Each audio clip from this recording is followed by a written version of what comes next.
지혜서평 멤버 여러분, 국군 장병 여러분 안녕하십니까? 경영철학자 서진영입니다. 예, 오늘 저는 사실 오늘 밤샐 준비하고 왔습니다. 이 책인데요. 숲이 인간에게 들려주는 이야기, 식물의 인문학입니다. 책 멋지죠? 인문학이 있는데요. 인문학 중에서도 식물이 우리에게 무엇을 알려주느냐. 숲이라고 이야기를 했지만은 이 책의 내용 중에서는 꽃, 그리고 잎, 열매, 뿌리 이 네 가지 챕터를 통해서 설명을 하고 계신데 우리 저자분은 정말 독특하세요. 어떻게 많은 분들의 표상이 되실 것 같습니다. 50년 경남 진주에서 태어나 자라시고 진주고등학교와 부산대 사학과를 졸업하신 뒤에 22년간 취재 기자와 데스크로 현장을 뛰었다. 예, 전반 13년은 부산일보, 후반 8년은 시사저널에서 정치경제 분야의 기사를 썼다. 예. 근데 식물의 인문학을 쓰셨어요. 예. 예. 그 다음이 이제 나옵니다. 99년 쉰을 코앞에 둔 나이에 식물에 매료되어 원예 사업을 시작했다. 2006년에 중국 산동성 칭다오에서 중한합작유한공사를 설립해서 친환경 농업, 사막 녹화 사업을 했다. 예. 여기 계시군요. 예. 사업은 힘들었지만 식물을 통해 세상의 이치를 깨달을 수 있어 행복했다. 식물은 자연과학자만의 것이 아니라 저널리스트의 것이기도 하고 농부의 것이기도 하다. 식물 세계는 인간 세상과 정말 닮았다. 그래서 색다른 식물 이야기를 쓰고 싶었다. 저자의 소개만 해도 정말 연륜이. 그리고 제가 이 책을 참 좋아합니다. 몇 번을 읽었는데 뭐 이렇게 책 한 게 너무 많을 정도로, 그리고 사진도 아주 예쁘고, 그래서 오늘 그냥 아까도 말씀드렸듯이 밤샐 각오하고 왔습니다. 질문지도 엄청나게 많습니다. 그래서 편안하게 오늘 즐기시고, 자, 차 끊어질 때까지 계속 하도록 하겠습니다. 먼저 인사 말씀 간단하게 해주시죠. 예. 유경서원에서 이 책을 선정해 주셔서 너무 부담도 고맙고요. 예. 이게 이제 유경서원을 알게 돼가지고 앞으로도 더 좋은 기회들이 많이 있어서 이 식물에 관해서 인문학에 대해서 더 좋은 이야기를 더 많이 나눌 수 있기를 기대합니다. 예, 감사합니다. 예. 지금 읽어드린 머릿말에 보고 저자 소개를 보면 20년 넘게 언론계에 계셨거든요. 근데 운명처럼 다가온 식물의 매력에 빠져서 원예 사업을 하게 됐다. 식물이 어떤 매력이 있나요? 당시 이 상황을 조금 설명을 좀 드리겠습니다. 1988년이죠. 네. 1998년. 98년. IMF. 그 회사가 이제 부도가 파산했죠. 그래가지고 이제 실직자가 됐죠. 그 점 돼서 뭐 사실 한국 언론에 막 한멸도 좀 느끼고 있었고, 그 차에 이걸 이제 전업을 해야 되겠다. 인생을 좀 이제 좀 다른 인생을 좀 살아가야 되겠다. 그래서 이제 요즘 말하면 이제 인터넷 컨텐츠 사업이죠. 예. 당시는 IP 사업이라는데 인포메이션 프로바이더라는 예. 걸 썼는데 그 사업을 하려고 했는데 그때 막 인터넷이 이제 시작될 때죠. 우리나라의 굴지의 이제 업체하고 이제 이야기를 했는데 당시에는 현대전자, 신비로, 이제 삼성 SDS 뭐 이런 데죠. 다 정보통신 IT 회사들이 관심이 없어요. 그 콘텐츠 사업의 미래를 그때만 해도 우리나라 IT 사업에 그걸 깨닫지를 못했어요. 그래가지고 그걸 이제 제가 하려는 IT 사업은 조금 독특하였는데 내가 시사전에 있으면서 병원의 퀄리티 조사를 했거든요. 우리나라 이게 3대 성인병, 암, 고혈압, 당뇨. 그래 그 랭킹을 매겼습니다. 랭킹을 매기는데 서울대 병원이 2, 3위밖에 못해요. 그 1위가 뭐 연대 세브란스 병원이 올라가고 어쨌든 그 우리나라 의료계를 바꾸었던 건데 당시 그거 조사하면서 제가 우리나라 주요 병원의 데이터를 거의 다 많이 가졌습니다. 조사하면서 이제 수집한 자료죠. 그걸 그냥 이제 시사전이 파산해 버리니까 자료가 떠버렸잖아요. 주인이 없게 되고. 예. 그래서 이제 그걸 어쨌든 써야 되겠다 싶어가지고 이제 그걸 가지고 콘텐츠를 만들어서 뭐 이제 그때 뭐 병원을 이제 선택하는데 이제 길라잡이가 되는 정부가 되는 그런 이제 콘텐츠를 개발하는데 그 꿀지에 IT 기업들이 삼성전자 뭐 SGS 전부 다 노예. 그래가 굉장히 실망을 해가지고 한 1년 동안 이제 쫓아다니다가 이제 고향에 내려갔죠. 고향에 내려갔다가 이제 진주에 이제 경상대학교 교수하시는 형님이 이제 원예학과 교수입니다. 우리나라 온실농업을 사실상 만들었던 분이고 상당히 유명한 분입니다. 농업계에서 박중춘 교수라고. 그 형님 연구실에 갔는데 와 연구실 완전 꽃밭이에요. 그때가 추석 이제 막 지나고 난 뒤거든요. 그래서 제가 형님한테 와 우리나라 교수가 꽃을 키우니까 확실히 다르네요 하니까 형님 하시는 말이 뭐냐 원리만 알면 누구든지 다 키운다는 거예요. 원리가 뭐냐니까 스트레스를 잘 주면 된다는 거예요. 꽃이 스트레스를 핀다니까 신기하잖아요. 네. 우리 스트레스를 피하려고 그러는데. 그래서 이제 그 말을 듣고 설명을 듣고 뭐 근데 잊었는데 이제 와서 이제 서울 집으로 와서 책꽂이에서 이제 옛날에 있다가 꽂아놨던 파고로 식물기를 내서 다시 읽었어요. 근데 옛날에는 그거 보니까 내가 사가지고 한 20년 정도 되는 것 같는데 한 30페이지인 것 같아. 책갈피를 보니까. 그래서 그걸 끄집어내가지고 이제 다시 읽었는데 되게 재밌더라고요. 그러면서 관심에서 다시 이제 진주의 형님한테 가서 이제 여러 가지를 이야기하니까 거기서 무슨 개발한 이제 뭐 신제품도 있고 식물 키우는 게 좋은데 그래서 그 아이템을 가져와가지고 경제부 기자를 그래도 한 7, 8년 했으니까 이제 마케팅도 좀 하고 시장도 더 하고 테스트 마케팅도 하고 그러니까 아주 전망이 있을 보이더라고요. 그래서 이제 더 급시작했죠. 네. 그런데 그때까지만 해도 식물에 대해서 내가 그렇게 매력은 크게는 못 느꼈고. 사업을 시작하실 때는. 네, 근데 내가 그 전에 뭐 이렇게 기념으로 뭐 나무 들어오고 뭐 이렇게 들어오면 다 죽였거든요. 네. 내가 키워본 뭐 제대로 살려본 식물은 하나도 없었어요. 소나무 분재도 죽이고 내가 뭐 한 2, 3년을 못 갔는데 이거 그 형님한테 배우고 책 보고 뭐 이러는 데 보니까 다 죽어간 나무도 내한테 오면 다 살아나.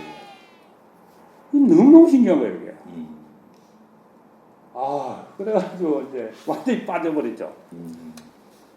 그리고 이제 본격적으로 사실은 뭐 처음에 창업을 한 때는 좀 긴가민가 하면서 했고 그러면서 한 2, 3년 지나고 난 뒤에 이제 이거는 필생 한번 해야 되겠다 싶어가지고 그런데 정말 이제 아무것도 모르니까 책도 이제 많이 읽어야 되고 그러면서 이제 지금 이제 책을 쓰게 되는 정도의 그러셨구나. 지식을 습득하게 됐죠. 네. 근데 방금 말씀하신 게 스트레스가 꽃을 피우게 한다. 네. 뭐 형님께서 이제 교수님이니까 원예학에 그렇습니다만 과학적으로 이게 검증이 돼 있나요? 그럼요. 예. 제가 이제 간단하게 좀 설명을 드리면은 식물 이제 이게 전남대 김정목 교수라고 이게 그 2005년 1월달에 네이처 제네틱스라는 이제 학술지에 발표하면서 이제 이 정론이 됐죠. 제가 처음에 스트레스로 꽃이 핀다고 그럴 때는 가설이었습니다. 그러세요? 그때는 90년대 1999년이었으니까. 네네네. 1990년 99년 가을이었습니다. 그게 이제 식물에 신호 전달 유전자가 있는데 저 복잡한 저 유전자입니다. 예. 예, 유전자가 있는데 이게 이제 주변 환경의 변화가 생기면은 이게 자기가 죽을지 모른다. 생존의 위기를 느끼는 거예요. 예. 그래서 이제 죽기 전에 뭘 해야 되겠습니까? 후손을 남겨야 되잖아요. 후손 남기는. 이 식물이 후손을 남긴다면 꽃을 피워야 되는 거죠. 그래서 꽃이 핀다는 거예요. 저 처음에 이런 이제 이야기를 형님한테 들었을 때는 설마 그랬어요. 그런데 이게 이제 그 뒤에 25년에 김정국 교수가 이걸 이제 유전자를 발견해가지고 이제 완전 증명이 됐죠. 예. 상당히 대단한 이게 그 연구 결과입니다. 우리나라의 식물의 분자 생물학 분야에서 이런 연구 결과가 나온 게 없어요. 예. 특히 식물 분야는 이 연구가 부진하고 또 뭐 학술적으로 지원해 주는 것도 그렇고 한계가 있고 그래가지고 악하고 그래가지고 예, 그렇습니다. 스트레스 개화 이론이라는 게 아예 이제 그렇죠. 과학적으로 정립이 된 거네요. 예. 근데 이제 또 책 중에서 제가 재밌게 이 꽃에 관해서 듣다 보니까 꽃이 이렇게 피어나면 참 아름답잖아요. 그리고 스트레스가 받아서 피든지 아니면 그냥 뭐 들판에 피든지 굉장히 아름다운 꽃들을 보면 우리 다 이렇게 좋다고 생각을 하는데 글 중에서 이렇게 적으셨어요. 어린이와 청소년들은 꽃을 그다지 좋아하지 않는다. 그거는 그런가요? 예. 우선 그 꽃이 왜 아름다운지 다 아름답다고는 하는데 왜 아름다운지 뭐 때문에 아름다운지를 이제 분명히 해야 되거든요. 근데 생각해 본 적이 없네요. 정말 그건 이쁘다고만 생각했지. 예. 그래서 제가 우선 사진 준비해온 사진을 좀 보여드릴게요. 요거 강의들 하시고 싶은 부분이 있으면 하셔도 괜찮습니다. 제가 다 편집해 드릴 테니까. 근데 이제 이게 꽃은 이 아름다운 게 세 가지입니다. 아름다운 이유가 우선 빛깔이죠. 색깔. 그렇죠. 꽃의 그 색깔이 우리의 마음을 굉장히 흔드는 거죠. 그리고 두 번째는 그 모양입니다. 모양. 우리가 이게 하나는 그 개망초 꽃만 봐도 그 보잘것없는데 들다 보면은 정말 오묘합니다. 그런데 거기는 그 생김에 그 꽃잎이 딱 배열되어 있는 그런 등등의 생김새가 아름다움을 우리한테 이제 전달해 주죠. 그리고 나머지 한 가지는 뭐냐면은 꽃이 가지고 있는 원초적인 성입니다. 꽃은 그야말로 번식하기 위한 식물의 성기거든요. 그래서 그걸 이제 조금 더 자세히 설명을 드리면은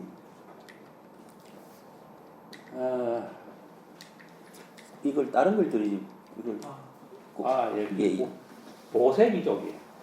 꽃이 왜 이렇게 색깔이 꽃을 보면 노란색, 빨간색은 다른 데도 엄청 많습니다. 그렇죠. 그런데 유독 왜 꽃에서 노란색은 저 아름다운 양이 산수유 색깔은. 그거는 이제 보색 단계에 있다는 거예요. 이 복수초가 2, 3월 되면 제일 이런 봄이 피는데 복수초 꽃이 노랗잖아요. 그거는 땅 색깔이 그때는 어두침침하거든요. 부분적으로 눈도 있고 그래요. 그럴 때 피는 꽃이기 때문에 노란 색깔을 선택한 거예요. 돋보이게 되는 거죠. 보색 단계라는 게 그런 거잖아요. 그 산수유도 마찬가지예요. 그 숲 돌팍 계곡 같은 데서 자라요. 그래서 노란 꽃을 이게 여름에 소나무라는 그늘에 그늘에서 피는 그 맹문동을 보면은 보라색 꽃이에요. 보라색 꽃은 초록색의 보색 관계에 있습니다. 그래도 한참 더워지면은 산과 들이 파를 푸르들잖아요. 이게 그때 되면은 이게 구절초 같은 거는 하얀 꽃을 피죠. 약간 노란 색깔을 피죠. 그러다가 이제 가을 되면은 슬슬 이제 이게 녹색이 이렇게 좀 줄어들잖아요. 그때는 흔들흔들 우글우글한 이 꽃들이 맞습니다. 코스모스라. 근데 어쨌든 그런 보색 관계에 있고 보색 관계 때문에 그 색깔이 굉장히 돋보이는 겁니다. 이게 돋보여서 더 아름답게 보이는 거죠. 이게. 그리고 또 하나 또 재미있는 거는 이제 이게 모양인데 네. 이 모양은 사실상 이게 수학자들이 다 밝혀낸 거예요. 이게 이제 뭐 피보나치의 피보나치 수열 이제 보시면은 이게 다 피보나치 수열에 해당되거든요. 1, 2, 3, 5 이게 앞 숫자 두 개를 더하면 세 번째 숫자가 됩니다. 예, 다 예, 예. 이제 피보나치 수열이라고 하는데 앞에 이 꽃잎도 그렇고 가지도 그렇고 다 그렇다는 거예요. 이게. 사실상 거의 맞아 들어가요. 근데 안 맞아 들어가는 것도 있어요. 코스모스 같은 경우는 4개짜리도 있잖아요. 그리고 삿달나무의 꽃 턱잎 이 밑에 하얀 게 있잖아요. 이게. 저는 꽃턱잎은 이제 4개거든요.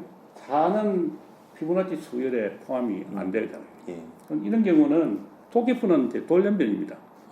토끼풀 네이크로바를 찾으려고 그러면은 사람들이 많이 밟고 다니는 데를 찾으면 많대요. 그러니까 계속 이게 뭐 자극을 주니까 돌연변이 나타나는 거예요. 그리고 이제 이 밑에 옆에 있는 산딸나무의 꽃등잎 같은 경우는 꽃받침이 이제 늘어난 건데 3개를 피운다든지 5개를 피우는 것보다 4개가 더 눈에 잘 돋보이게 하려고 일종의 이제 진화했다면 진화변화. 예. 그래서 처음에는 3개였지만 예. 이제 돋보이기 위해 예. 스스로 변화된 거다. 3개인지 4개인지 모르겠죠. 모르고. 모르지만은 어쨌든 그 진화하면서 3개보다는 4개가 낫고 5개보다도 4개가 낫다고 선택한 거예요. 얘네들은. 근데 거의 꽃턱잎은 4개짜리가 많아요. 그리고 이제 또 하나의 이제 수학자가 있는데 이제 파치올리라는 분인데 이건 이제 황금 비율을 내면서 이게 앞에 피보나치 수열을 가지고 이걸 이제 또 다시 앞 숫자가 뒷숫자를 앞 숫자로 나누면은 생기는 1.6 1.618 쭉 나가는 이 숫자가 황금 비율이다. 근데 이 양반이 이걸 발견한 거는 아주 조금 엉뚱해요. 사실 맞는가 안 맞는가는 모르겠는데 집에 토끼를 키웠대요. 토끼를 이렇게 키우다 보니까 새끼를 그렇게 놓는다는 거예요. 1대, 2대, 3대가 이렇게 번식하는 숫자가 보면은 한 마리 암수 하면은 그 다음에 놓는 건 3마리를 놓고 그 다음에도 그 3마리가 또 이렇게 새끼를 치니까 다음에 8마리가 놓고 뭐 이렇다는 거예요. 이게.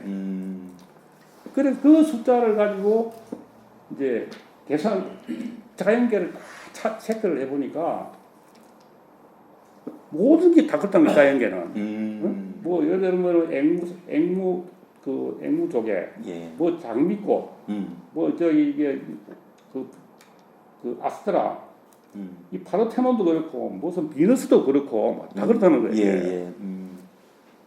그래서 이게 황금 비율이다. 그래가지고 이제 뭐 최근에는 이제 지난 한 10년 사이에는 미국에서는 성형도 여자의 성형도 이걸 황금 비율로 이제 다 성형하고 그러니까 뭐 카드 이렇게 또 가로 세로로 또 황금 비율에 맞추고 심지어 통장도 가로 세로를 황금 비율에 다 맞추는 그러니까 황금 비율이 너무 넘치니까 이 프린스턴 대학에 있는 그 키스 데블린이라는 교수가 그냥 수학을 전공하는 분인데 이분이 그걸 다시 체크를 한 거예요. 체크해 보니까 비너스도 안 맞아요. 딱 그렇게 안 떨어져요. 그리고 파르테논 신형도 그렇게 가로 세로 비율이 그렇게 딱딱 맞아 떨어지질 않아요. 그런데 하여튼 그 비슷해요. 1:1.7 정도 됩니다. 1.6 1.8인데 1.7이다. 뭐 하여튼 그렇고 아까 꽃이 원초적인 성이라고 그랬는데 여기 이 사진을 보면은 뭐 자세히 설명 안 해도 그 같습니다. 조지 오키프라는 아주 유명한 영국의 여류 화가죠. 그림이고 가운데 있는 거는 이제 호등란의 꽃이고 고전단이 꽃이고 옆에 이거는 핑크 플로이드라고 아주 그 유명한 락 가수입니다. 예, 그렇죠. 그 대표작이 The Wall이라는 벽이라는 이제 뮤직비디오가 있는데 거기에 애니메이션으로 이렇게 표현한 것 같아요. 꽃이 마치 뭐 선교를 하던 이런 이제 거의 포르노에 가까울 정도의 예, 이미지로 그림을 그렸어요. 근데 그걸 보고 있으면 야 정말 꽃이라는 거는 야 원초적인 성이다 라는 것을 참 신뢰감할 수 있는 드라마 해서 이렇게 이제 보여드리는 겁니다. 그 외에도 뭐 저 꽃을 성의 심볼로 보는 분들 많죠. 뭐 개체도 있고 이븐 카플레라고 아주 유명한 그 진보 생태 철학자인데 또 우리나라 뭐 김춘수 시인들 뭐 이런 분들이 다 그렇게 이제 많은 이야기를 했죠. 이제 근데 아까 이제 본론으로 이제 질문하신 거에 답을 제가 드리겠는데 그럼 네. 애들은 왜 그런 그러니까요. 아름다운 걸 못 예, 느끼느냐? 예. 그거는 이 시각을 관장하는 우리 뇌가 후두엽입니다. 이 후두엽이 청소년기를 지나야 발달돼요. 아, 이 언어 능력은 이제 전두엽에서 하는데 언어 능력은 12살 정도 되면 거의 다 끝납니다. 그래서 뭐 조기 교육 열풍이 외국어 조기 교육 열풍이 생기는 것도 바로 그 때문입니다. 전두엽이 12살 되면 거의 예. 다 발달 이제 성장이 끝나니까. 근데 시각기자에는 그걸 끝나고 나는데 한참 더 있다 해야 돼요. 이제 여성은 좀 빠르고 이제 남성은 좀 느리고. 그럼 그 청소년기가 다 지나고 난 뒤에 우리나라에 보시면 한 18, 19세, 20세 정도 돼야만 이제 그 시각이 후두엽이 이제 거의 왕성하게 발달해요. 한 20, 한 서너 살 돼야 끝나는 거예요. 그러니까 한참 젊을 때는 꽃을 봐도 별로 아름다움을 못 느껴요. 그래서 어떤 시인이 이렇게 이야기했죠. 젊은 사람들은 가슴에 꽃보다 더 아름다운 걸 갖고 있기 때문에 꽃을 못 본다는 거예요. 예. 참 시인들은 거짓말을 해도 너무 아름답게 그러네. 너무 그럴듯하게 네. 확 와닿는데. 네, 근데 그거는 아니고요. 여기 과학적으로는 후두엽이 발달 안 돼서 시각 정보를 해석을 못 하는 거예요. 그러니까 어린애들은 꽃을 주면은 장난감처럼 집어 던지고 뜯어버립니다. 예. 진짜 그래요. 밟아버리죠, 예, 또. 밟아버리고. 예, 예. 막 그 장난감처럼 가지고 놀라 그러지. 야, 아름답지를 안 하죠. 그러니까 중고등학생들이 꽃을 무엇은 여자한테 선물하는 건 아주 바보 같은 짓. 예. 그건 뭐 한 30대 정도 들어가서 하는 게 꽃 선물하는 게 효과적이죠. 그럼 우리 졸업식에 가면 대부분 꽃다발 이렇게 주지 않습니까? 예. 별로 감흥이 그러니까 없는. 중학생들은 별로 감흥이 없는 게 중고등학생 사실은요. 그러니까 받으면은 엄마 아버지한테 줘버리고 저래 이렇게 놀러 가버리잖아요. 그거 들고 막 다니고 그러지 않잖아요. 그런데 30대 돼서 이제 프로포즈 할 때 받으면은 그걸 한테 들고 다니죠. 예. 그렇죠. 아, 그런 또 과학적인 게 있군요. 예. 요 세팅 참 조금만 고치고 하겠습니다. 떠가지고.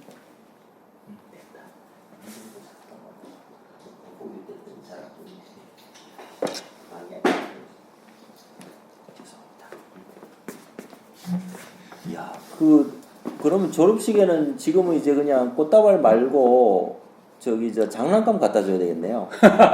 어린애들이 아니니까. 예. 초등학교 졸업하면 이제 장난감은 드는 게 좋죠. 예. 아, 꽃. 그다음 넘어가 보겠습니다. 이렇게 이제 식물 세계를 굉장히 많이 보시면서 느낀 것 중에 하나가 식물 세계가 인간 세상과 너무 닮았다. 이런 말씀을 하셨어요.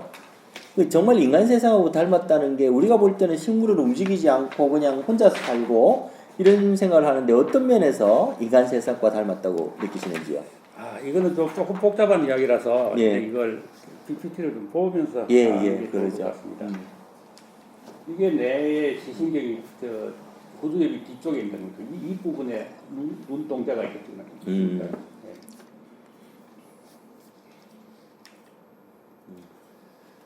동식물을 이제 제가 그 비교를 하는데 우선 이제 진화되는 과정을 좀 간단하게 설명하겠는데 되게 복잡한 얘기인데 사실은 이게 137억 년 전에 이제 147억 년 전쯤 돼서 이제 이 빅뱅이 생기잖아요. 그러고 난 뒤에 이제 37억 년 정도 되면은 이제 45억 년. 45억 년, 46억 년, 뭐 보는 사람마다 47억 년까지도 보는 분들이 있습니다. 그래서 이제 지구가 생기고, 그러고 나서 한 10억 년 뒤에 이제 현기성 세균이라고 이제 현기성 세균이 생겨요. 이게 지금 약간 오타가 생기는데, 현기성이 공기를 싫어하는 겁니다. 소공기라기보다는 산소를 싫어하는 거죠. 현기성 세균이 생기고, 그 뒤에 이제 호기성 세균이 생기는데, 이 호기성 세균이 생기는 이유는 뭐냐면, 현미성 세균이 너무 많이 번식해가지고 산소를 막 계속 넣으니까 산소는 치명적인 독성이 있거든요. 이렇게 산소 독성이라고 그러는데, 그 독성에 의해서 거의 폐사하는 이게 그 과정에서 이제 산소에 적응한 세균이 생기죠. 세균이 생기고 한 21억 년 정도 되면은 이 호기성 생물들이 거의 이제 바다를 원시 바다를 이제 거의 점령을 하죠. 그런데 한 15억 년 돼 가지고 이 현미성 세균이 저 심해에 붙어가 살고 있던 연명을 하고 있던 호기성 세균이 올라와 가지고 위에 있는 그 호기성 세균을 잡아먹어요. 잡아먹는데 뭐 잡아가지고 먹지도 않고 일부를 자기 몸속에 집어넣어버려요. 그러면 이제 이 현미성 세균이 산소 독성에 이겨낼 수가 있는 거죠. 그래가지고 그게 뭐냐면은 동물세포가 됩니다. 이 동물세포의 시작이 그게 되죠. 그런데 당시에 강합성을 하는 남세균, 무혈이 만든 시아노박테리아인데 그 시아노박테리아까지도 잡아먹고 먹었다가 일부를 몸속에다가 품어버린 거예요. 그걸 내공생이랍니다.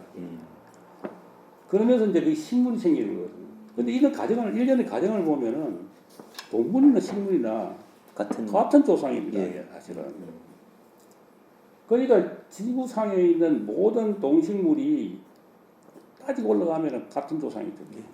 네. 근데 이제 동물은 움직이기 좋겠지, 이제 진화를 하고, 식물은 땅에서 풀이를 받고, 살기에 좋도록 진화하는 그 차이밖에 사실 없다고 봐야 되겠죠. 그래서 이제 여러 가지 닮은 점들이 이제 많을 수밖에 없습니다. 예. 근데 노트하고는 인체에서 생명을 이렇게 그 잉태하는 조직에는 거의 식물 모양의 형상이 있어요. 아, 예. 이제 저 위에 있는 오른쪽 위에 있는 저 그림은 이제 여성의 앞가슴을 보기 좋게 이제 세워놓은 건데 예. 그 보면은 파란 줄이 있죠. 예. 이게 별로 기능도 하지도 않는데 남아있어요. 그리고 딱 식물하고 딱 닮았어요. 생긴 게 약간. 그리고 여기 태반에도 식물과 같은 증상이 남아있고. 그리고 뇌의 신경망 조직은 거의 식물하고 거의 같습니다. 예. 생긴 게. 이 내공생의 흔적이라고 볼 수 있죠. 네. 일단은 예. 이제 그런 점이 있고 이제 자 그러면 이제 제가 좀 여기 정리를 하겠습니다. 아 저렇게 본다 그러면 정말 이제 식물 세계가 인간 세상과 닮았다는 게 그 삶의 방식이 아니고 예. 저 존재 자체 예. 그리고 그 형상까지도 서로 완전히 닮았다 이렇게 볼 수 있는 거네요. 이제 앞으로 또 이제 그 뭐 이야기를 더 나누면은 식물이 살아가는 방법하고 예. 동물과 인간이 살아가는 방법하고 뭐 그렇게 다르지도 않아요. 움직이고 움직이지 않는다는 그 차이지. 근데 움직이고 움직이지 않는다는 말씀을 하셨는데 사실은 식물은 우리가 밖에 많이 있었잖아요. 산하고 들에 있었는데 이 식물을 집 안으로 들여왔단 말이에요. 예. 근데 저는 이렇게 집 안에 들어오는 화분식물이라는 것이 분식물 굉장히 오래된 걸로 알았는데 이번 책을 읽으면서 보니까 17세기의 베네치아 사람들이 이렇게 그 화분식물을 만들어냈다라고 그러는데 이유가 있습니까? 베네치아에서 화분식물이 만들어진 게? 근데 사실은 우리가 뭐 화분 화분하는데 화분은 사실 바깥에 있는 용기고 예. 식물이 심어져 있는 상태의 용어는 분식물이라고 해야 됩니다. 그렇죠. 영어로는 팟 플랜트라고 그러죠. POT. 예. 그래서 이제 이게 용기에다가 식물을 심는 건 로마 시대도 있었습니다. 그 중국에도 뭐 훨씬 그 이전인 당나라 시대도 있었고, 그거는 주로 있어도 이게 실내가 아니고 중정 같은 이제 반야외. 반오개죠. 예. 그러니까 뭐 물을 줘도 문제가 없죠. 뭐 완전 실내는 아니니까. 그런데 완전한 실내에서 식물을 키우기 시작한 거는 이제 네덜란드가 아니고 초기에는 베네치아. 베네치아가 17세기가 되면은 이제 10세기부터 시작해서 동방 무역의 거점이 되면서 돈이 엄청나게 들어온 데다가 원래 이게 베네치아라는 게 갯벌에다가 엄청난 석호죠, 석호에다가 매립을 해가지고 만든 도시거든요. 인공 도시니까. 인공도시. 근데 그런 도시에는 식물을 심으면 안 돼요. 심을 자리도 없거니와 흙이 없으니까. 예. 그래 하면은 이제 건물이 뒤틀릴 수가 있죠. 식물 뿌리가 건물 밑으로 이제 들어가서 자라면은 식물은 바위도 갈라뜨리죠. 그렇죠. 그러니까 아예 심을 생각도 안 했거니와 심을 수도 없는 거죠. 근데 돈이 엄청나게 많이 들어오니까 부자들이 저택을 짓기 시작하는 거예요. 저택을 지으니까 집이 크잖아요. 깊으니까 안이 너무 어두워요. 옛날에는 다 창문이 없고 문을 닫아버린 거거든요. 그러니까 거의 한낮에도 다 이제 불을 다 기름을 가지고, 그러니까 공기가 되게 안 좋죠. 근데 교회에 가면 스테인드 글라스라는 게 다 있잖아요. 근데 그때는 그 보석 정도로 비싼 거거든요. 근데 그거는 성당에서만 하지 일반 집에서는 못 하겠다고. 그런데 이제 그 부자들은 스테인드에 그 금속 처리하고 채색 처리만 안 하고 그냥 맨 유리를 만들어 가지고 창에다 갖다 붙인 거예요. 그러면 햇빛이 들어오잖아요. 그러니까 성당에서나 볼 수가 있는데 그 비싼 유리가 어디 가니까 어떤 집에 창문에 달려 있더라니까 그게 완전 구경거리가 되는 거다. 사람들이 모여가니까 그거다가 이제 장식을 해야 될 거 아닙니까? 그렇죠. 그러니까 옛날에 베네치아 사람들은 굉장히 호사로웠거든요. 우리 여기 포켓칩, 탱커칩 이런 것도 거의 이런 문고책 이런 책들을 다 베네치아 사람들이 개발한 겁니다. 이 여행을 많이 다니니까. 여행을 다니기 위해서. 문고책이 지금 책을 개발한 사람들은 베네치아 사람. 당시에 그 사람들입니다. 이게 굉장히 호사로운 생활을 했던 분들이 많아요. 그러니까 이제 창문에다가 이제 화분을 갖다 놓는 식물을 갖다 놓는 거예요. 그러니까 그릇에 그냥 담아가 갖다 놓는 거죠. 그러다가 이제 그게 보편화돼가고 이제 유리가 자꾸 커지니까 햇빛이 좀 너무 많이 들어오거든요. 그리고 사람들이 안을 그냥 들다 보니까 창문에는 커튼을 치고 식물은 아예 실내에다 갖다 놓는 거예요. 실내에 갖다 놓으니까 바깥에 식물을 정원을 만들 수가 없잖아요. 베네치아는. 근데 집 안에다 갖다 놓으니까 엄청 좋거든요. 식물을 보려고 하면 그 스코 지역을 다 벗어나야만 한참 가야만 산에 가서 볼 수 있는데 집 안에다가 식물을 키우니까 너무 좋으니까 부자들이 호사로 이제 키우기 시작한 거예요. 그런데 그전 내가 이제 1540년 되면은 그 그 사라센 제국이 생기면서 예. 이제 동방무역이 끝나버렸죠. 그러니까 무역을 할 수 없으니까 이제 영광이 사라진. 영광은 사라지고 예. 베네치아의 지중해 무역은 사라지고 음. 그 이후에 이제 대서양 그렇죠. 시대가 예, 열리면서 포르투갈과 이제 네덜란드가 예, 그럼 네덜란드가 이제 동인도 회사 그때 동인도 회사가 이제 이게 네덜란드로 이제 건너가 가지고 네덜란드가 무역을 해서 동인도 회사에 돈을 버니까 거기에 이제 유리창단은 이제 유리창이 공격적으로 이제 창문을 이게 베네치아에서 네덜란드. 네덜란드는 세금 중에서 창문 개수를 가지고 세금을 땁니다. 그건 뭐냐면 창문이 굉장히 유리창이 비쌌기 때문에 부의 척도가 창문이었는 거예요. 집안에 들어가서 조사를 하기 어렵고 그럼 바깥에서 그걸 세 가지고 이제 세금을 매겼거든요. 그거 좀 돼 가지고 그 이 분식물이 이제 네덜란드에서 이제 실돼요. 그런데 그게 너무 가해가지고 이제 큐립 투기가 생기는 거예요. 큐립 바닥이. 예. 이 큐립 투기도 사실상 실내 원회하고 상당히 관련이 있습니다. 그런데 그거 뭐 3년 만에 끝나버리거든요. 투기가 워낙 심해가지고. 여기 보면은 베네치아라는 도시가 뭐 식물 심을 때가 한 군데도 없죠. 전혀 없잖아요. 그래서 창문 쪽에다 이렇게 조금 따라 그렇게 키우는 보통은. 여기 보면 이게 저 위에 있는 사진은 네덜란드 이제 출입 농장이고요. 밑에가 이제 출입 부근인데 그 가운데 있는 꽃 한 있죠. 예. 이게 샘플 어거스토스라는 종인데 이게 한 국은 하나래. 예. 그 이 직조공 월급에 10년 월급이에요. 최고 비쌀 때. 예. 이게 집어 있어요. 그 서민들의 집 중에서 웬만 보통의 집에 이게 네덜란드 가면 삼층집이라는 거 있잖아요. 그 집 세 채값 망먹었다니까. 대저택 하나. 운하가 내려다 보이는 대저택 하나 값. 그리고 일반 집의 세 채 값. 예.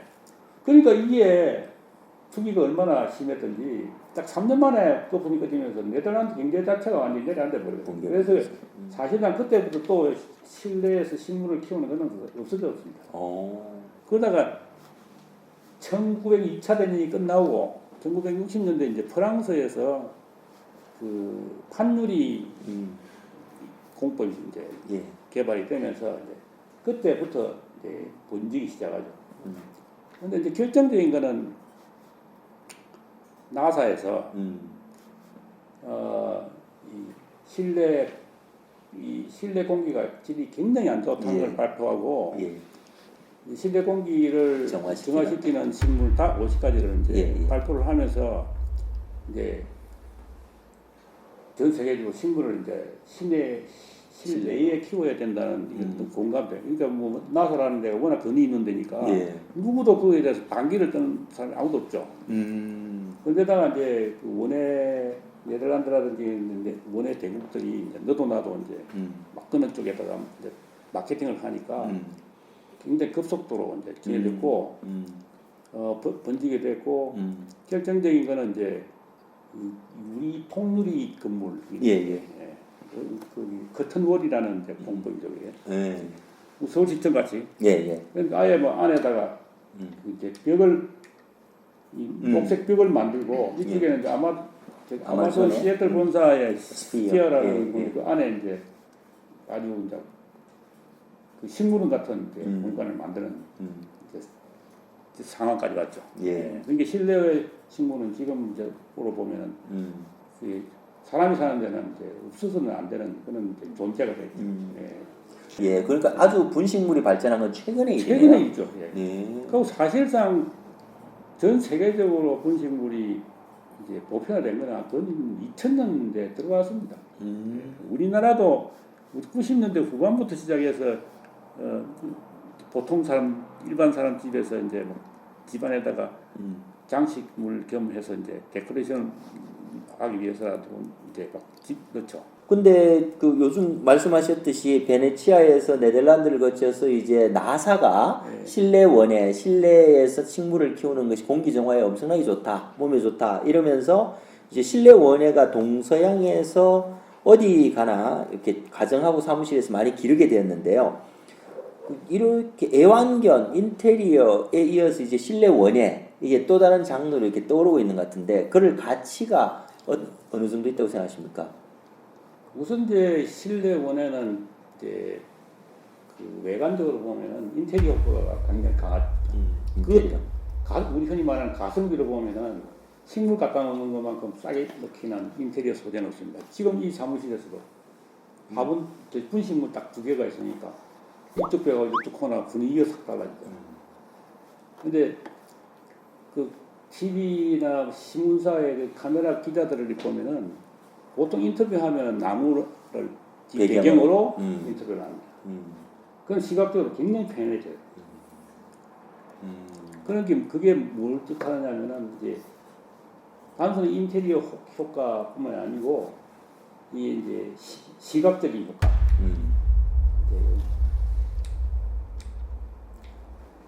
이 녹색이 가지고 주는 시각 효과라는 거는 참 놀랍습니다. 왜냐하면은 우리 인체에서 그 인체의 에너지 한 30%를 뇌가 쓰거든요. 뇌가 쓰는데 그 중에 85%를 시각 후두에서 쓴다고. 오. 이거는 뭐 눈 뜨고 있으면은 뭐 뭘 보든 안 보든 무조건 그 에너지를 써요. 그래서 명상을 하면은 항상 눈을 감는 이유가 그겁니다. 예. 그러니까 눈을 감아야만 정보가 안 들어오죠. 내가 쉬죠. 근데 사람 눈을 감고만 살 수는 없잖아요. 예.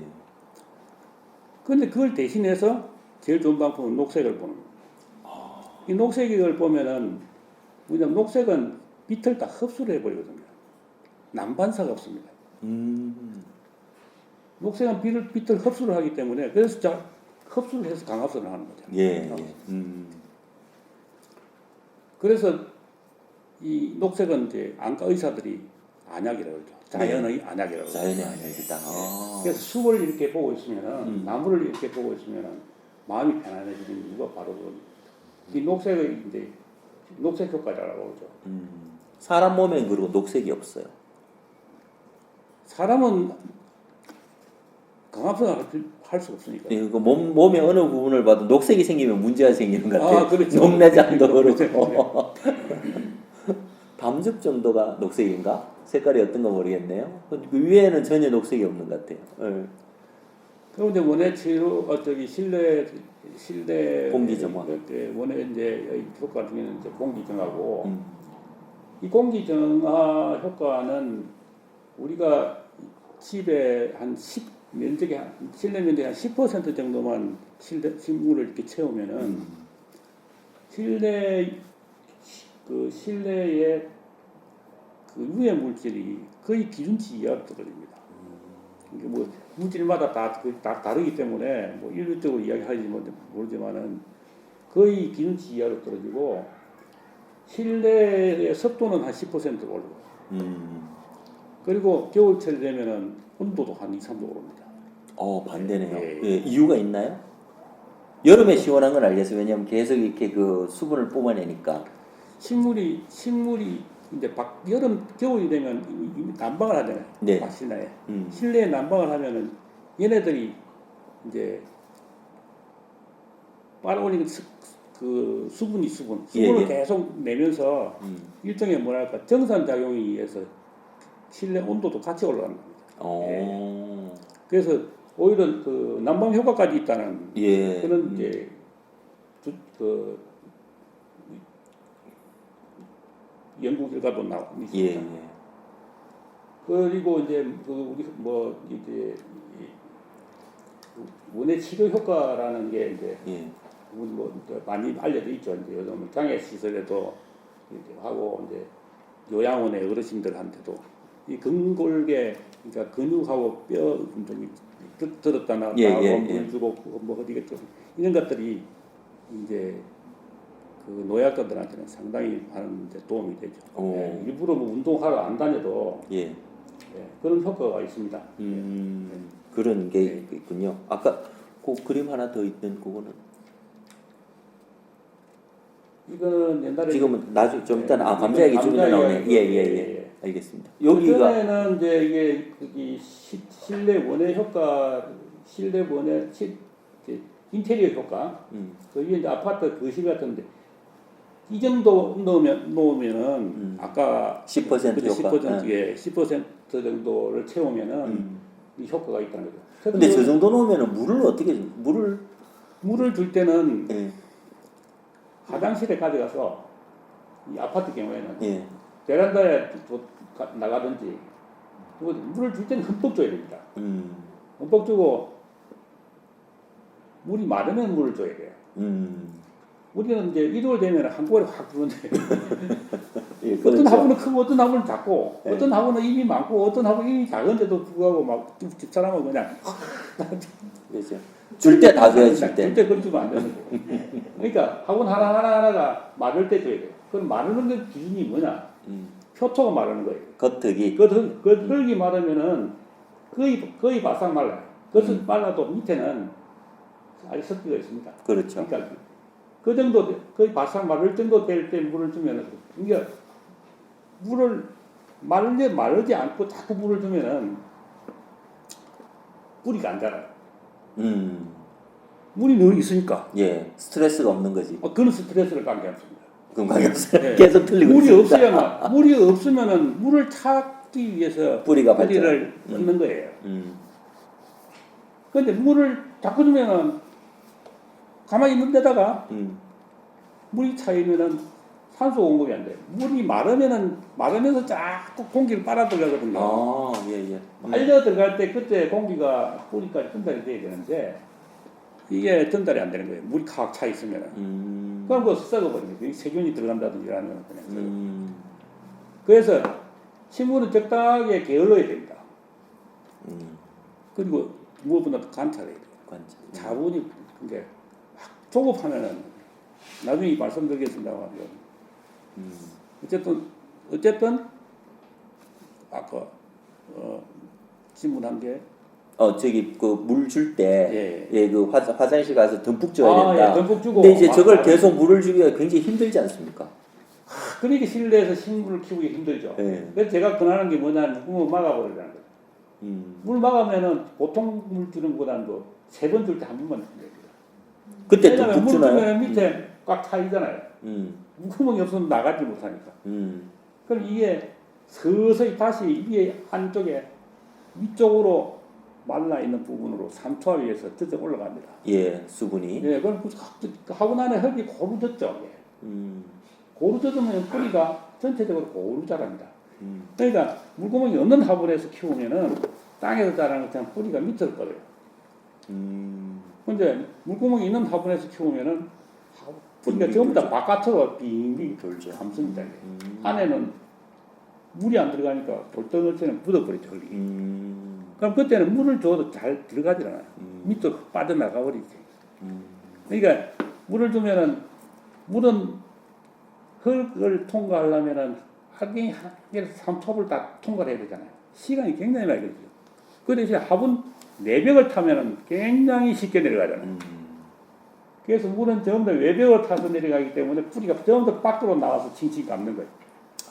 그래서 분갈이를 하면은 뽑아가지고 안에 걸 다 뜯어내고 안으로 모으고 흙을 채우고 그 다음에 가지를 치죠. 예. 뿌리를 막 뜯어놨으니까 그만큼 가지를 치지 않으면 안 되죠. 예.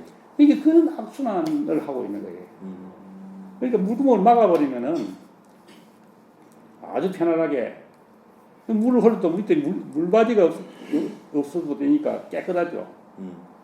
그러니까 아파트 있는 마룻바닥에도 나 집에는 다 마룻바닥에 그대로 키우거든요. 물구멍이 없으니까. 그거 딱 보고 비가 완전히 말랐을 때 물을 주면 되는 거예요. 줄 때는 아예 그냥 흠뻑 막 양껏 줘야 돼요. 양껏은 물이 안 빠지면 예를 들면 화분이 이만큼 반 정도 물이 찬다는 건데. 그렇죠, 반 정도요. 그럼 문제 없습니까? 그 대신에 그 바짝 말리면 돼요. 아, 그다음 바짝 그다음 말린다. 말리면 돼요. 요즘 나오는 저면 관수는 어떻습니까? 저면 관수 화분들이 많이 나오던데. 저면 간수라는 게 이제 밑에서 거꾸로 올리는 거잖아요. 예, 예. 심지를 넣어가지고. 예, 심지로. 똑같은 근데- 원리 같은데 밑에 물이 있고.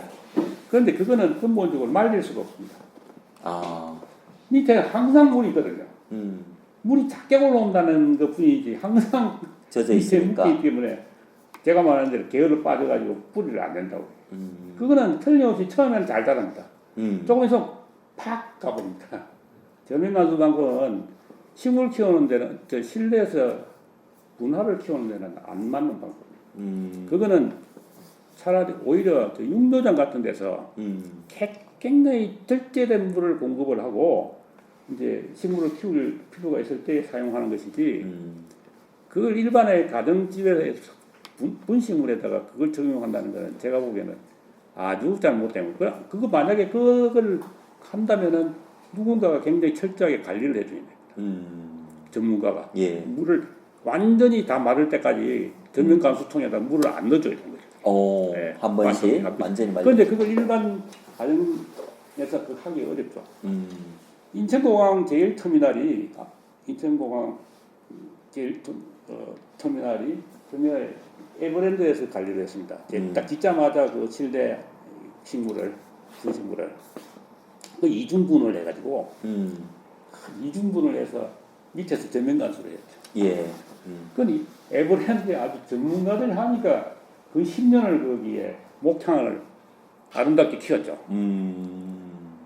지금은 뭐 바뀌었는데 업체가 바뀌어서 다 죽어버렸어요. 예. 지금은 완전히 그냥 별 볼일 없는 나무들로 인천공항 그 실내 분식물이 전부 볼품이 없이 됐죠. 예. 그만큼 저면 관수가 어려운 거네요. 그렇죠. 그거는 에버랜드에서 특별 제작한 대형분에다가 그 예. 쇠로 가지고 예. 준물로 만드는 대형분을 가지고 그런데 그런 분을 만들어 가지고 관리할 만한 업체가 없어요 우리나라에 조경회사가. 그런데 왜 그 에버랜드를 바꾸는지 나는 이해를 못해요. 그대로 그거다가 계속 하는 게 좀 나았을 거예요. 예, 예.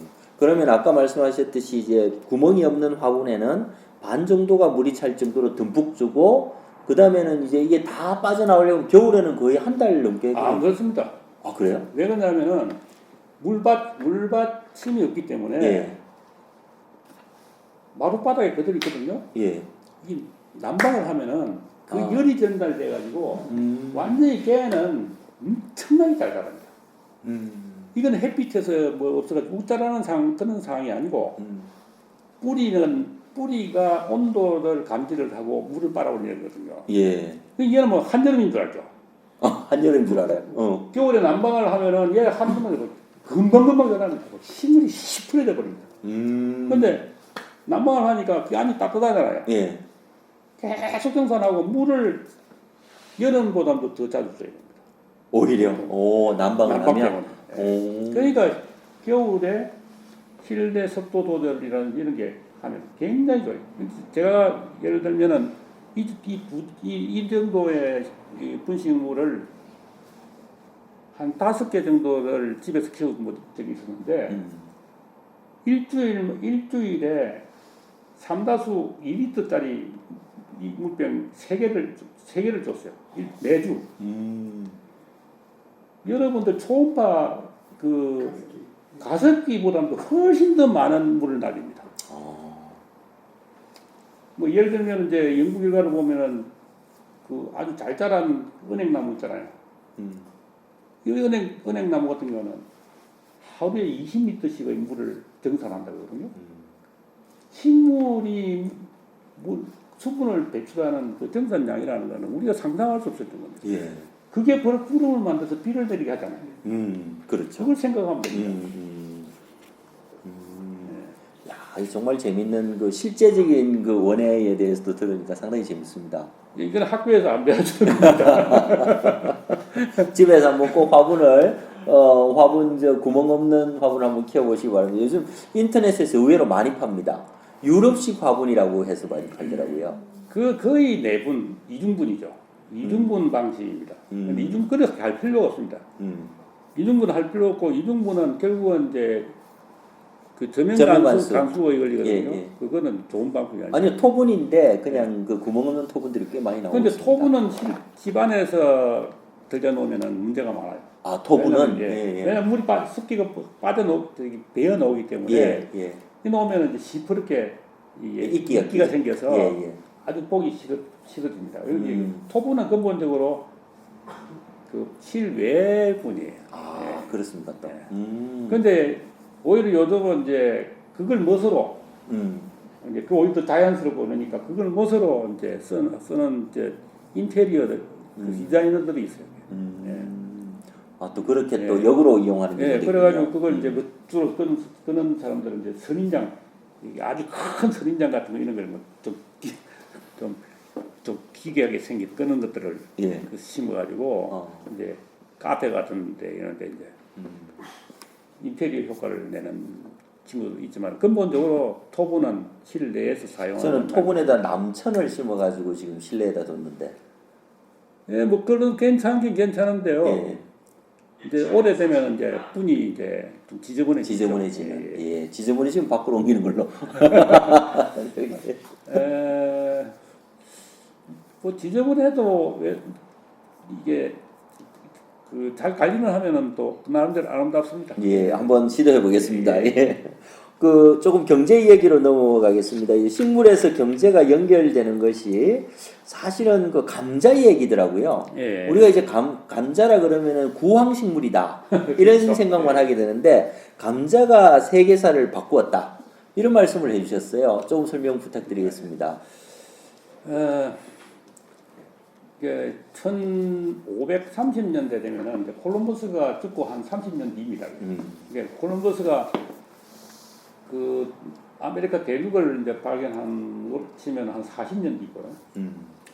40년쯤 뒤에 이제 그러니까 스페인 이제 원정대가 이제 지금 페루 예. 이제 그 안데스 산맥의 잉카 마을을 습격을 했는데 가서 보니까 아무 이제 뭐 검은 보화 같은 이런 건 없으니까 이제 식물 종자, 종자 창고. 식량 자원이 될 수 있는데 그러니까 뭐가 있는가 이런 걸 이제 찾다가 이상하게 생긴 이제 열매 종자를 가져온 게 이게 이제 감자인데 감자가 참 못생겼잖아요. 근데 이놈은 이게 땅에서 또 열매가 맺어요. 그러니까 그 스페인이 옛날에 에스파나거든요. 에스파나는 독실한 칼로리 국가라기보다는 광신적일 정도로 칼로리 국가였잖아요. 이렇게 유태인 다 쫓아내고 막 무슬림은 그냥 학살하고 이래가지고 순수 칼로리 국가를 왕국을 만든다고 강분했던 나라니까 그 나라에서는 그 이상하게 생긴 식물을 받아들일 수가 없죠. 땅에서 자라고 그것도 꽃도 막 보라꽃을 피우는 식물이 별로 없습니다. 그런데 이런 보라꽃을 피워요. 도라지나 감자밖에 없네요. 거기는 그 도라지 없어요. 그게 유럽에는 당시만 하더라도. 예. 그 당시에 유럽에 전혀 볼지 못하는 꽃을 피우고 또 그 땅에서 피우는 넘굴 식물이 없었거든요. 그러니까 악마의 식물이라는. 아, 이름 양마의 식물. 예, 그래가지고 이걸 이제 왕국 안에는 못 죽였더라고요. 그러니까 선원들이 갖고 왔다가 그걸 채점하더니까 전애들이 받아갖고 전애들이 불에 구워서 먹어봤는데 이게 엄청나게 맛있는 거예요. 생 거를 먹으면 막 배탈 나고 그러는데 그렇죠. 이게 감자 눈에 독소가 있기 때문에 그래서 버려놨다가 이 버려놓은 것 중에서 불에다 던져놨던 걸 그때 먹어보니까 이게 엄청 맛있는 거예요. 이게. 그런데 더더욱 환상적인 게 선원들한테는 이거는 배 선창 제일 밑에 칼에다가 넣으면 하니까 2년 3년씩 놔둬도 안 상해서 안 상하는 거예요. 예. 이 싹을 안 내서 추우면 이놈이.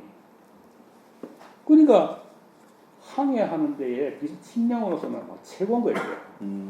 근데 이건 또 아무 곳에 심어놓으면 자연히 잘 자라는 거예요. 이게. 이거는 감자는 극지방하고 적도 부근 빼고는 다 자라요. 추운 데도 자라고 더운 데도 자라고 높은 데도 자라고 뭐 저습기에도 뭐 자라고. 근데 그걸 뭐 하여튼 배수만 좀 잘 되도록 해놓으면은 막 그 신기한 식물이죠. 그러니까 선원들이 이제 그걸 배에 싣고 그러니까 해안선을 따라서 한참 대서양대 시대니까 북유럽으로 이제 빨리 도입이 되죠. 그런데 가는 데마다 제천을 다 태짜 먹어요.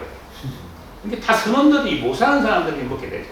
이게 제일 못 사는 나라도 그냥 옛날 당시에 네덜란드고 북유럽이었거든요. 스웨덴에. 거기서 제일 먼저 이 감자의 가치를 알게 됐죠. 그래서 이제 그게 번져가지고 이제 전 유럽에 이제 그런데 뒤에는 그 식량 가치가 높으니까 이제 왕들도 이제 프랑스도 그렇고 독일도 그렇고 이제 이는 이제 그걸 재배하라고 권장하죠. 어쨌든 이 식량 문제가 해결이 되니까 폭발적으로 늘어나는 거예요.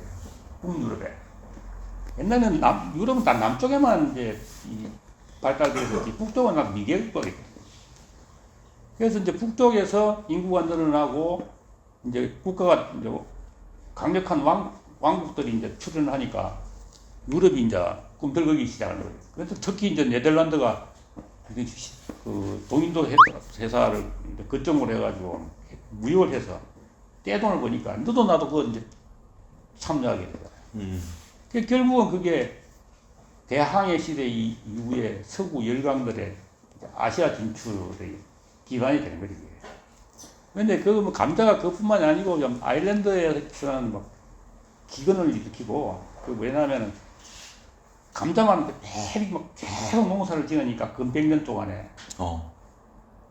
그러니까 이게 일종의 뭐냐면은 농사를 짓는 데는 세 가지 짓을 하면 안 되는 산점이 있어요. 근데 그게 뭐냐면 단일 품종을 3년 연속 연작하지 말아, 같은 땅에다가. 그리고 밀식하지 말아, 춤이 짓지 말아.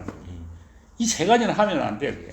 하면은 무언가가 수확량도 자꾸 들고 품종도 떨어지지만은 다음에 병이 덮치면은 저항력이 없어져가지고 그래서 옛날 우리 조상들이 다 이제 밭에다가 줄줄이 다른 작물을 심는 이유가 바로 그런 거예요.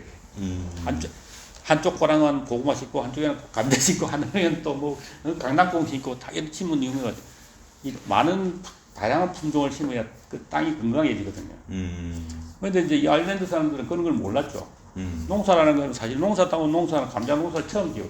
그렇죠. 감자도 그 사람들이 구해서 한 게 아니고 영국으로 가던 배가 파산한 배에서 떠내려온 걸 이제 주워가지고 그 선원들한테 물어보니까 그 선원들이 진짜 구출해 놓으니까 그놈들이 막 구워서 먹으니까 그 어떻게 해야 뭐냐 이렇게 가르쳐주니까 얻어가지고 키운 게 이제 아일랜드가 감자를 키우게 된 거죠. 그런데 100년 동안 얼마나 많이 했는데 인구가 150만 인구가 900만이 됐어요. 어이구, 감자 먹고. 감자 때문에 6배가 늘어난 거예요. 그러다가 이제 그 감자 썩은 병이, 뿌리 썩은 병이라는 게 이제 덮쳐가지고 기근이 생겨가지고 그 100만 명이 굶어 죽고 또 식량이 부족해서 이제 감자 농사를 못 지으니까 영양실조가 와가지고 또 디프테리아 같은 이런 병이 막 콜레라가 덮치고 막 그래서 또 한 150만 명이 죽어요. 안 되니까 또 미국으로 또 이민을 한 150만 원 가고 이게 미국에 아일리시들이 많은 이유가 바로 그 때문에. 만약에 그때 아일리시들이 안 갔으면은 케네디도 없고, 마가렛 미첼도 없죠. 그러니까 뭐 바람과 함께 사라지다라는 소설도 나올 수가 없죠. 예. 감자 덕분에 나온 거예요. 그렇죠. 감자 덕분에 온 거예요. 네, 감자 그러니까 덕분에. 예. 감자가 미국을 바꾸고, 옛날에 미국은 굉장히 보수적인 사회였는데 아일리시들이 오면서 아일리시가 우리나라 사람하고 기질도 비슷해요. 좀 천방지축이고 노래방 좋아하고. 이제 가가지고 막 그 미국 사회에 상당히 활기를 불어넣었죠. 그래서 미국 전통적으로 유럽에서 온 사람들은 아이리시를 안 좋아하는 이유가 바로 그렇습니다. 이게 참 감자가 세계사에 곳곳에 이렇게 영향을 미치고 있습니다. 그런데 감자만 사실은 그런 거는 아니거든요. 예. 감자가 이제 특히 이제 그렇다는 건데 예.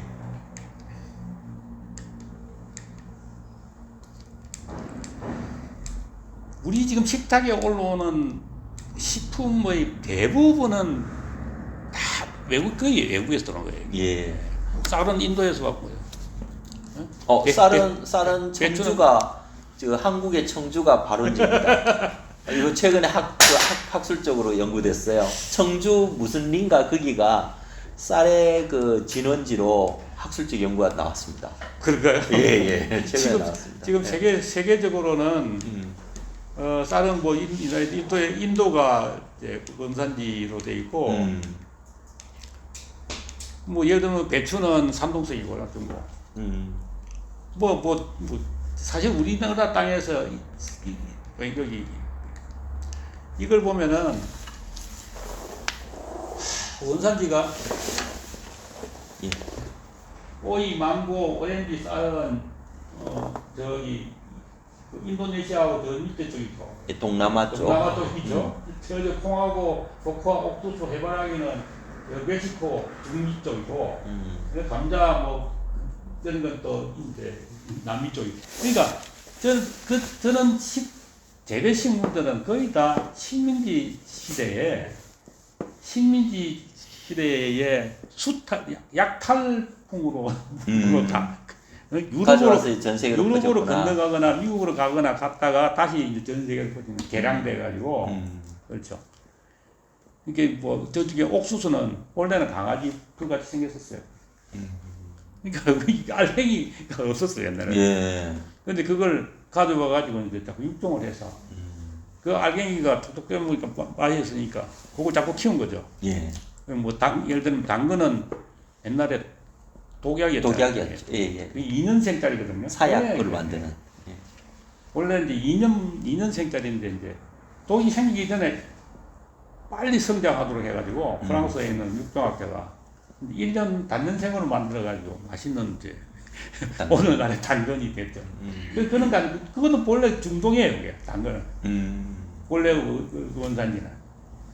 그러니까 그게 감자뿐만이 아니고 거의 대부분의 식품들이 그런 이제 사연을 다 갖고 있죠. 그렇네요. 네. 이거 재밌습니다. 이렇게 경제학에서도 감자가 전 세계의 경제와 세계사에 영향을 미친 게 있는데, 저는 또 이제 경영을 하는 입장에서 보면 식물의 인문학 이 책 내용에 이제 기업에 주는 그 임플리케이션이 굉장히 많아요. 뭐 단풍이 드는 것은 기업의 구조조정이다. 그다음에 관솔 그 침엽 수립이 산불이 나면 그 위쪽 부분만 이렇게 타게 되는데 그런 것들은 역시 이제 그 기업이 살아남기 위해서 또는 식물들이 살아남기 위한 지혜들이 그렇죠. 그걸 배워서 기업 경영에 도입을 해야 된다. 이런 이야기를 하셨는데 직접 좀 설명을 해 주시죠. 우리 이제 기업 단풍이 한참 들기 시작하는데 단풍이 뜨는 이유는 이제 겨울이 되면은 수분이 남아 있으면은 동사를 하거든요. 동해를 이게 수분이 조금 있을 때는 이제 우리 보통 기온을 보면은 영상 10도가 되면은 식물은 거의 생장 활동을 중지합니다. 이 요즘 같은 때죠. 일단 중지하니까 그때부터 단풍이 들기 시작한 거예요. 그러다가 5도가 되면은 영상 5도가 되면은 거의 스탑을 하죠. 그 스탑을 할 때는 뭐냐면은 잎의 마디에 갑자기 생각해요. 무슨 결? 예. 이 마디에 이게 막이 있습니다. 예. 생각해요. 막이 있는데 그 막이 딱 닫혀버려요. 그러면 물이 더 이상 올라가지 않습니다. 그러면은 그때부터는 바싹 마르기 시작하죠. 그러면 단풍이 굉장히 진해졌다가 이제 낙엽이 떨어지게 되는 거죠. 그게 이제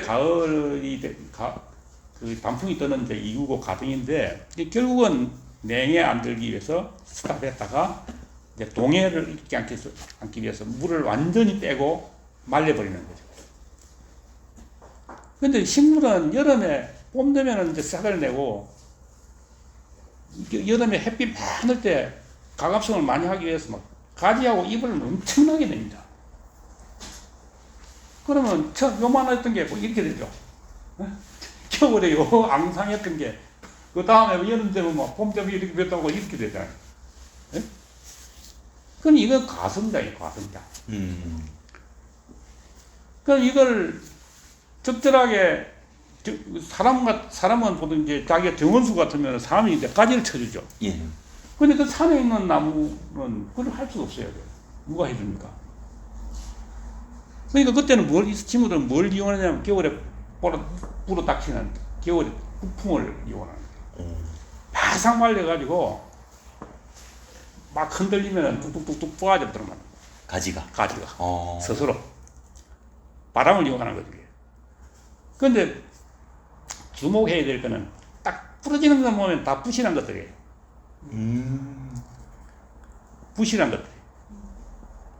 다음 해에 그걸 가지를 다 그렇게 부실한 걸 다 떨어내야만 다음 해 봄에 더 많은 가지를 내고 여름에 더 많은 잎을 내죠. 그 한 해의 과정이 남는 게 뭐냐면 나이테거든요. 나무의 나이테잖아요. 그러면서 이 성장하는 거예요. 나이테 한 개 장씩 늘어나면서. 이 나무 옛날에 처음에는 조그마한 나무가 이제 키 많고 더 크고 이래가지고. 한 10년 지나고 나면 엄청난 금옥으로 자라죠. 예. 그렇게 금옥을 자라려면은 몸집을 계속 가성장한 걸 줄이지 않으면은 안 되는 거죠. 그러니까 사람이 뭐 해줄 수 없는 거 해주지 않으니까. 그게 뭐냐면 이렇게 이 구조조정입니다. 식물은. 비만을 떨어내는 거죠. 부실한 부분을 떨어내는 거예요. 그 식물은 매년 해요. 그거는 뭐 그러니까 식물이 생기고 난 이후로 계속 그건 1억 년을 하고 있는 거죠, 지금. 그런데 이 기업도 마찬가지거든요. 기업도 고한기가 되면은 사람도 늘리고 막 설비도 늘리고 막 늘립니다. 늘리다 보면은 막 다른 기업을 M&A 해가지고 막 계열화 해가지고 막 이쪽에 기업의 숲을 만들죠. 그룹을 만들잖아요.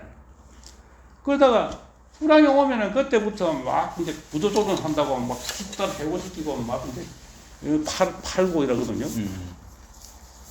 그러니까 인간인 거지, 그게. 그러니까 반발하는 거지.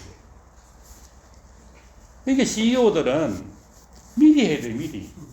정기적으로.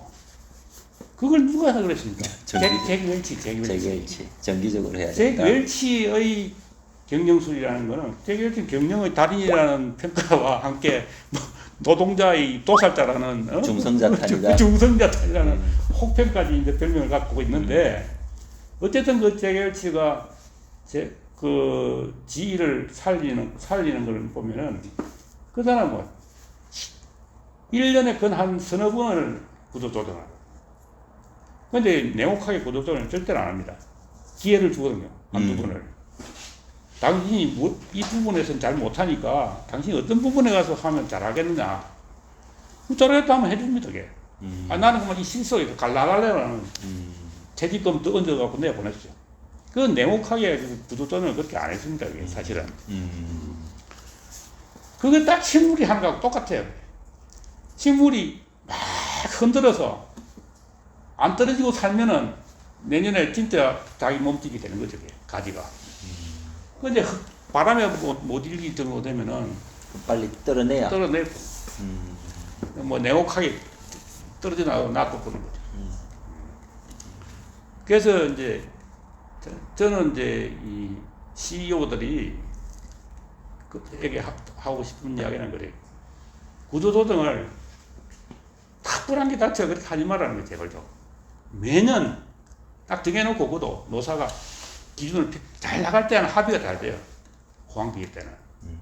어느 때에 우리가 이런 경우로 어떤 방법으로 구조조정을 하겠다고 합의를 해놓고 매년 한 차례를 하든지 두 차례를 하든지 구조조정을 해 나가야 됩니다. 그럼 100명을 한꺼번에 내보내는 것보다는 한두 명씩을 매년 내보내는 게 훨씬 쉽잖아요. 예, 그거는 이제 이 식물의 설계고 또 한 가지 더 이제 예를 드는 게 뭐냐면은 이 산불인데 사실 우리는 산불 하면은 산에 그 나무를 다 태운다라고 굉장히 애석하게 생각하는데 원래 산에는 산불이 나서 적어도 한 한력수 같은 경우는 한 3, 40년마다 한 번씩 태워야 돼요. 안 태우면은 이게 태화됩니다. 수거의 생명은 보통 우리나라 같은 경우는 한 30년이에요. 30년이 지나면은 수건 기존에 있는 나무의 수건 태화되고 점차 지금 이제 우리가 산림 녹화한 지가 30년, 한 40년 됐거든요. 4, 50년 됐잖아요. 이게 지금 여러분 산에 한번 가보십시오. 숲이라는 게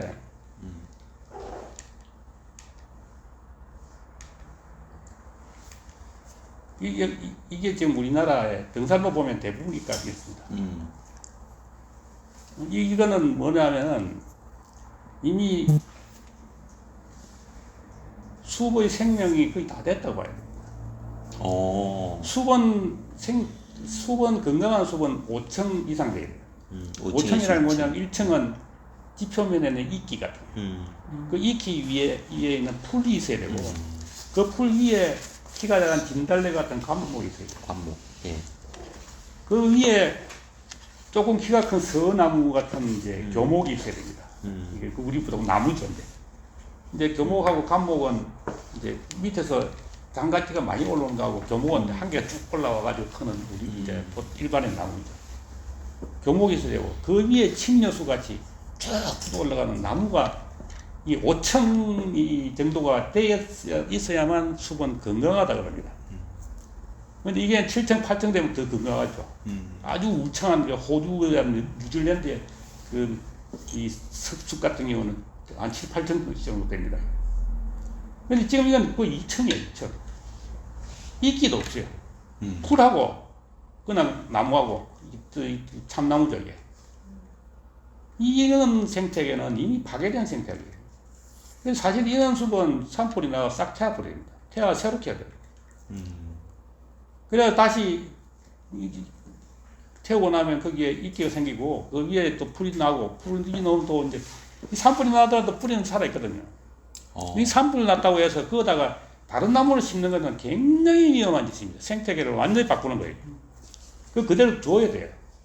그러니까 우리나라 사람들이 조급해서 그걸 두고 못 보는 거예요. 근데 이제 우리나라도 마찬가지고 일본, 미국도 마찬가지, 캘리포니아도 마찬가지입니다. 사람들이 자꾸 숲속에다가 집을 짓기 시작하니까 산불을 방치할 수가 없는 거죠. 그렇죠. 사람의 생명과 재산이 지금 이제 위험하니까.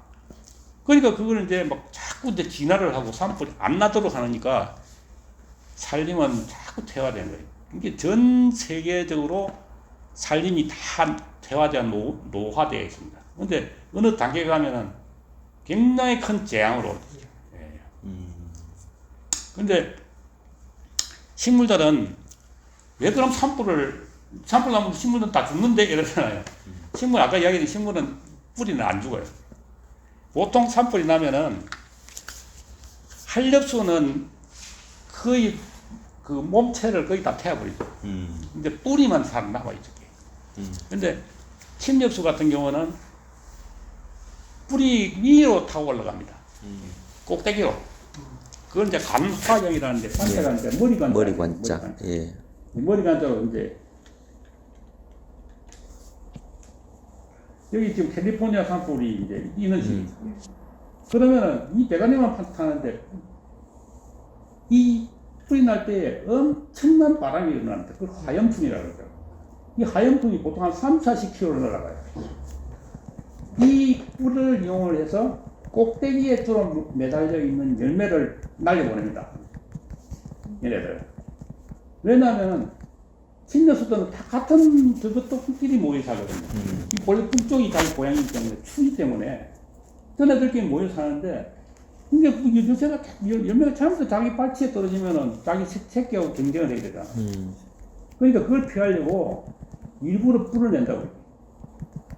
기름을 이제 송진을 내고 비비고 번개가 치면은 그때 이제 탁 불이 붙으니까 이게 송진을 이용해서 불이 더 막 확 번지도록 만들어요.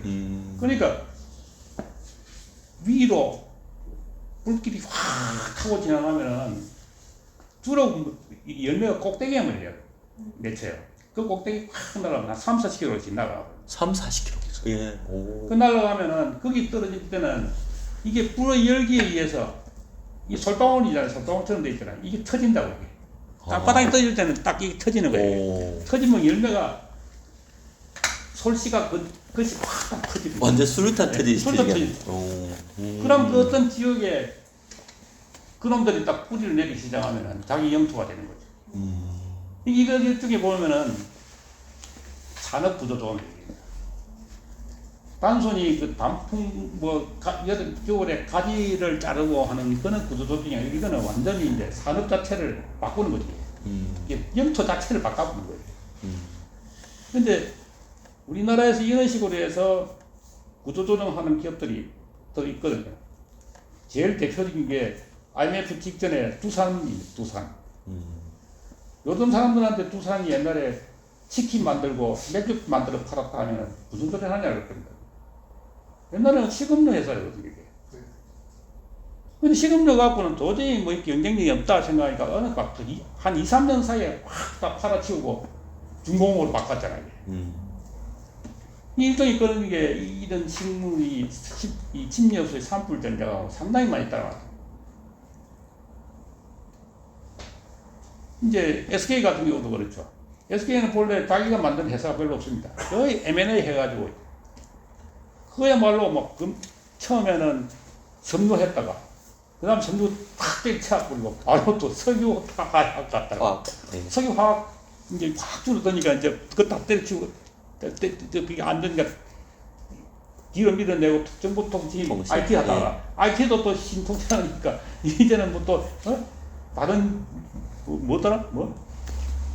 어쨌든 그런 식으로 해서 딱 어떤 장사의 한계가 오면은 사업의 한계가 오면은 단순히 구조 조정해서 될 일이 아니면 막 옮기는 것도 이렇게 식물의 침료수에 산불들 나가고 비슷한 거. 그래서 그런 걸 식물을 키우다 보면은 CEO들이 배울 점도 상당히 많다고 이렇게 생각해서 적은 건데.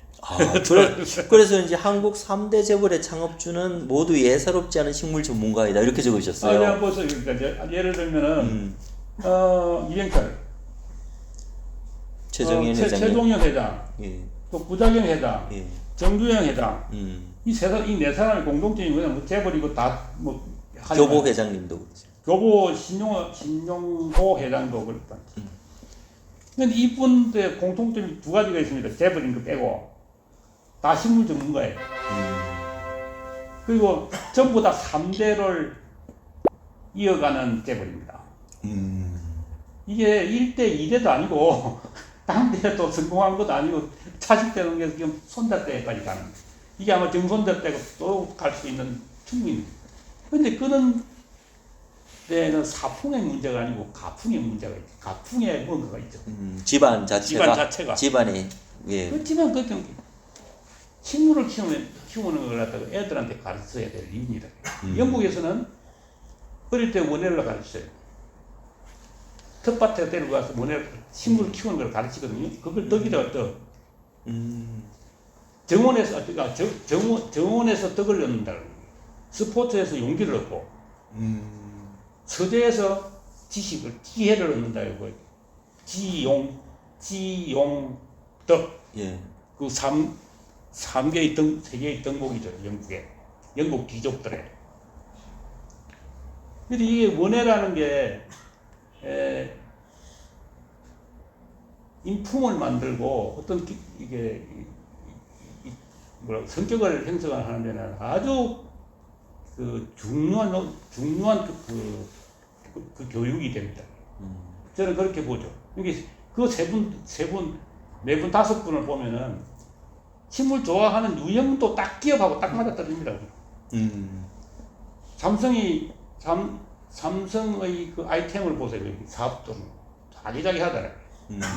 지금은 이제 막 그 삼성전자가 반도체가 아주 압도적이지만 이병철 회장, 이건희 회장까지 해도 아기자기도 뭐 생필품도 만들고 뭐 별걸 다 만들고 이 용인 자연농원이 그렇잖아요. 그런데 LG 구자경 회장은 육종가거든요. 우리 새송이니 이런 것들 그거 다 그 양반이 개발한 거예요. 이 천안에 자기가 설립한 그 농업생명대학이 있어요. 예, 천안 연합대. 농업생명대. 예. 연합대. 예, 연합대학이죠. 그 연구소에서 이제 뭐 자기가 직접 한 건 아니겠죠. 같이 그 있는 연구원들하고 했겠죠. 그 많은 품종의 이 식물종, 식품종을 개발했습니다. 그거 무료로 농가한테 많이 보급을 했죠. 그러니까 그 사람은 그 LG가 뭐 화학이잖아, 화학. 이 화학하고 육종과학은 그 파고 들어가는 게 비슷해요. 무슨 학문을 연구하고 집요하게 이제 분석하고 하는. 그 최종현 회장은 우리나라의 육림과 대표적인 최종현 회장은 지금 강릉 수목원에 그 명예헌장에 동원되어 있는 분입니다. 나무를 우리나라 살림노가 엄청나게 많이 한 분이에요. 지금 그 아들도 지금 하고 있죠, 지금. 그리고 자기 아버지는 그 화성에 가면은 기분 농장이 있습니다. 농장에 수목원 개인 농장이에요.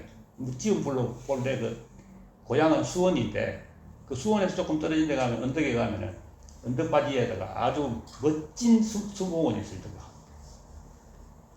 거기서부터 사실은 목재를 해갖고 시작한 집안이에요. 사업이. 네. 그러니까 최종현 회장의 집안은 SK 집안은 아니 원예 자체가 그 집에 미친 일입니다. 그럴 정도로 원예 전문가입니다. 그리고 정두영 회장은 농사꾼이죠. 사실은 개간농장. 개간농업을 했기 때문에 투기성이 굉장히 강해요.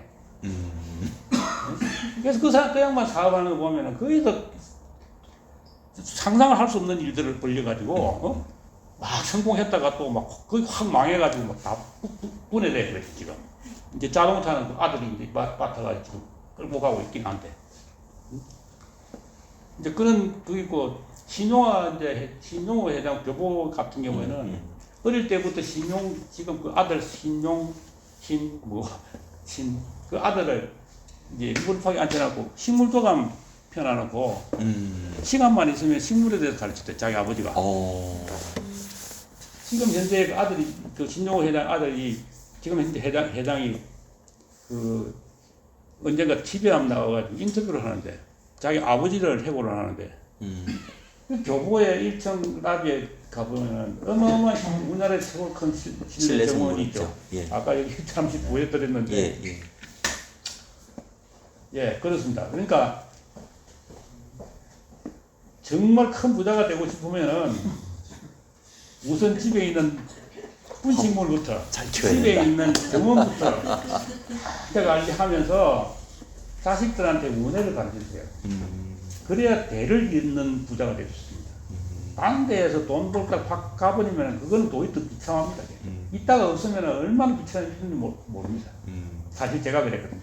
저는 어릴 때 엄청나게 잘 살았는데 고등학교 올라갈 때 완전히 그냥 대학을 못 갈 정도로 사업이 실패해가지고 그랬는데 어쨌든 대를 이어가면서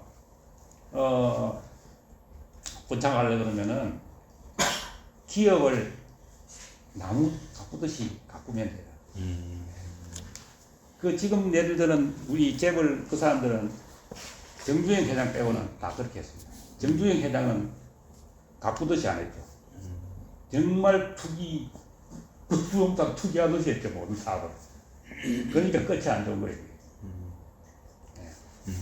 그런 게 있군요. 예. 그래서 이제 이런 말씀을 말미에 적으셨어요.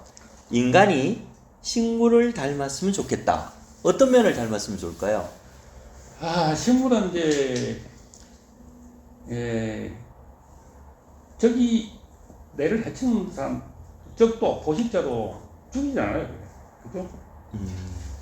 여름 되면 많은 동물들이 와서 막 다 뜯어먹잖아요. 그 입안에다가 약간의 좀 안 좋은 성분을 넣어가지고 많이는 못 뜯어먹도록 하지. 먹으면 죽을 만큼 독을 절대로 안 넣습니다. 그게 바로 우리가 흔히 말하는 이제 피톤치드죠. 피톤치드. 이제 정식적인 명칭은 2차 대사 산물이라는 건데 2차 대사 산물이라는 게 이제 1차 대사 산물은 그 포도당을 만드는 예. 에너지를 만드는 거고 그걸 만들다 보니 나오는 부产물이라는 거죠. 이게 이제 어마어마한데 처음에는 이게 얼마 안 되는 줄 알았는데 지금 2007년도 현재 발견된 게 약 14만 종이 돼요. 14만 종. 14만 종. 와. 근데 이게 지금 전체의 8% 정도밖에 안 될 거다. 10%가 안 될 거라고 하거든요. 네. 근데 이 많은 이 성분의 그 2차 대사 산물이 하는 기능이 거의 다 달라요. 어떤 거냐면은 서로 통신을 해요, 통신. 이걸 써 보내면 옆에 있는 동물가 여기 우리 바이러스가 왔어. 이 지독한 놈이야. 그걸 보내면은 옆에 있는 나무가 그걸 알아 대비를 해. 그렇죠. 화학 물질을 쏴주면 서로 커뮤니케이션을 하는 거죠. 커뮤니케이션을 해. 끄는 놈도 있는 거냐 하면은 옆에 아주 지독한 놈이 있어도 이거는 뭐가 손을 봐야 되겠다 하면은 일제히 우리가 죽자라고 결의를 하고 내뿜는 산물이 있습니다. 거기에 이제 타감물질이라는 건데 타감물질. 이게 뭐야 칡등불 같은 게 확 이게 산을 하면 모든 게 다 죽어버리거든요. 햇빛을 잘 막아버리니까 덮치면. 그러면 한 몇 년 사이에 막 칡등불이 이렇게 번지다가 한 몇 년 있다 보면은 그 있는 게 확 다 죽어버려요. 시커멓게 다 타버리고. 그 외에는 그 있는 죽는 식물들이 타감물질을 내가지고 칡등불하고 같이 공동 자살하는 거예요. 그럼 칡등불은 그렇게 그걸 대비해가지고 뿌리에다가 막 잔뜩 영양을 갖고 난 뒤에 같이 죽는 척 하는 거죠, 이게. 그래서 또 이게 또 같이 또 살아나요. 그걸 이제 우리가 빼내가지고 칡점을 짜먹죠. 어쨌든 이 2차 대사 산물이라는 거는 우리가 지금 상상하는 여기서 신약 개발이 아마 제가 보기에는 수천 가지가 나올 거예요. 이게. 그렇겠네요. 이게 보고입니다, 이게. 그런 지혜가 네, 있다. 예. 예. 앞으로 책을 더 쓰실 예정이시죠? 지금 이제 수거인문학이라는 걸 지금 준비를 하고 있는데, 수거인문학은 뭐 간단하게 얘기하면 숲 자체의 가침입니다. 숲이 이제 사실 이제 어떻게 해가지고 이제 지금 현재 숲이 생겨났는지부터 시작해가지고 제일 중요한 거는 이제 가치인데, 놀랍게도 세계를 바꾼 천재들은 거의 어린 시절에 숲에서 혼자 놀았어요.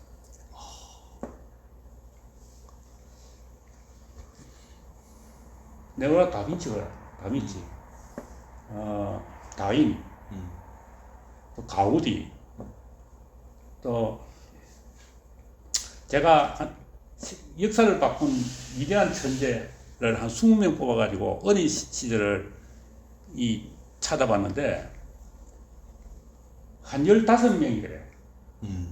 그리고 나머지 5명은 거의 그 젊은 시절에 뭐 어떤 사연이든지 간에 먼저 그 숲이 많은 산골에 가 지낸다든지. 그래서 제가 보기에는 이 숲 속에 들어가면은 우리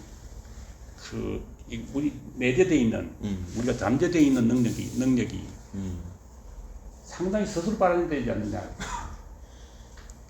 그리고 숲 속에서 관찰한 게 레오나르도 다빈치의 작품들이 대부분 이게 스케치하는 거 있잖아요. 메모해놓은 거. 그걸 보면은 대부분이 어릴 때 자기가 혼자서 놀던 그 숲에서 봤던 식물의 모양, 물고기 모양, 새의 날개, 새가 어떻게 날개를 나는지 그 스케치했던 게 대부분 거기에서 나온 것들이에요. 그러니까 숲속에 혼자 가 있으면은 심심하니까 관찰할 수밖에 없어요. 하여튼 제가 좀 찾아본 거를 보면은 숲은 아주 뭔가를 인간에게 뭔가 영험이 있는 공간이다.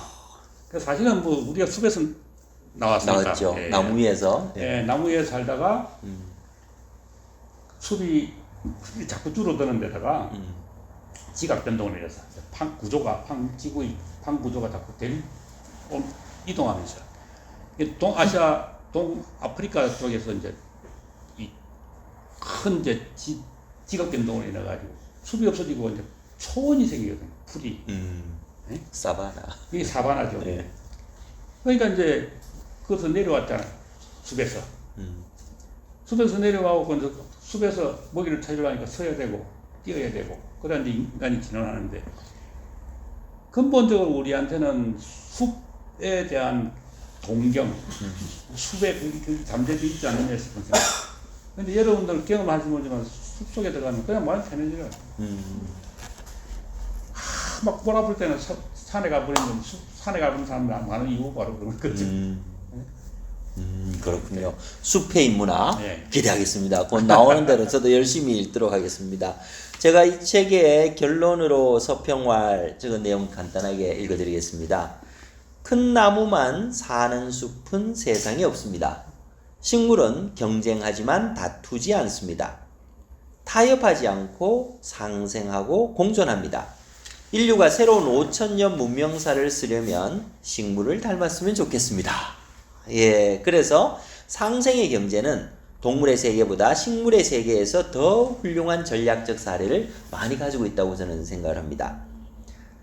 땅바닥에 이끼가 여기저기 피었고 그 사이에 풀이 무상하게 자라며 풀 위로 진달래 가지가 뻗었고 진달래 가지 위에 서나무 가지가 보이며 그 위에 소나무가 하늘로 치솟았다면 6층 구조의 숲으로 볼 수 있다. 5층 이상이면 건강한 숲이다. 그런데 우리 경제는 어떤가요? 상생의 구도는 크기에 따른 먹이사슬이 아니고 공존의 철학에서 비롯되는 게 아닐까 생각을 합니다. 지금까지 정말 긴 시간이었지만 너무너무 재밌게 2시간 넘게 지금 우리가 지금 그 토론을 하고 있는, 모르셨죠? 2시간이 넘었습니다. 예, 2시간 넘게 하고 있는데요. 마지막으로 꼭 남겨주셔야 될 말씀이 있습니다. 영상을 보고 계신 우리 CEO분들 그리고 국군 장병 여러분께 한 말씀 해주시죠. 예. 국군 장병에게 드리는 말씀은 좀 조심스러워서 따로 적어 오셨군요. 뭐 읽어야겠습니다. 예. 너무너무 고생하시는 분들이니까. 예.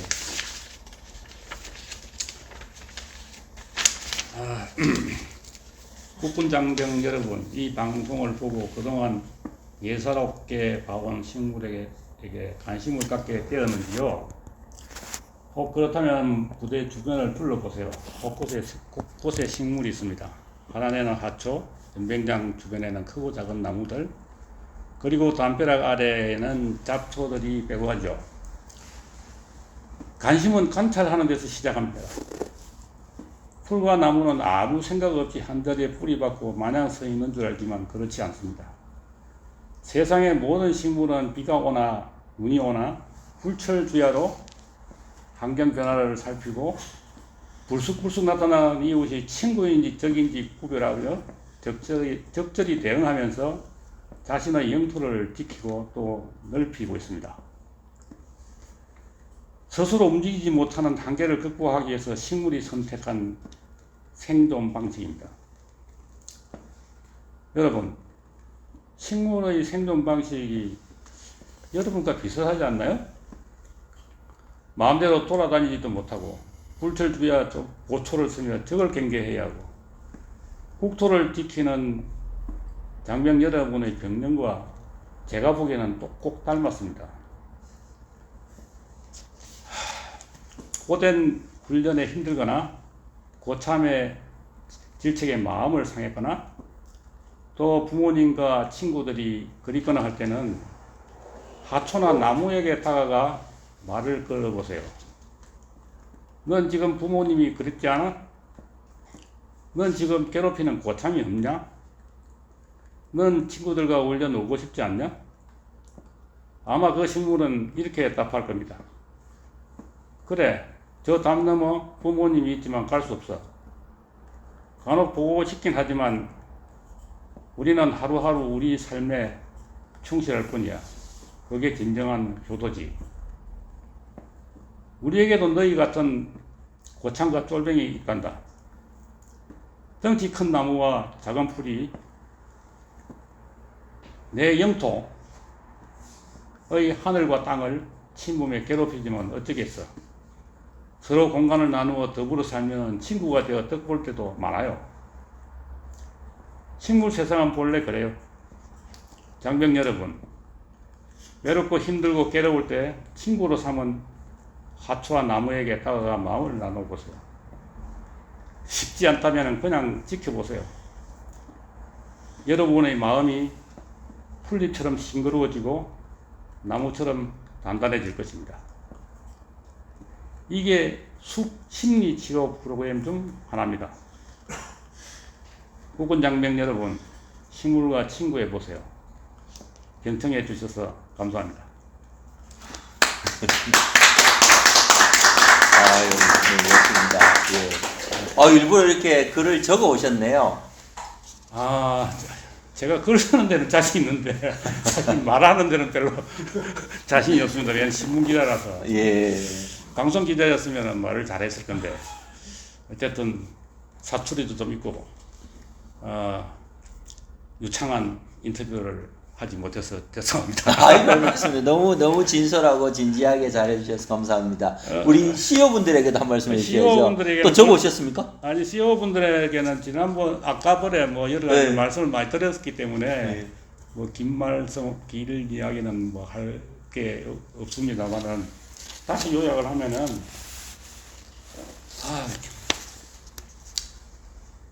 사람이나 기업이나 식물이나 기업이나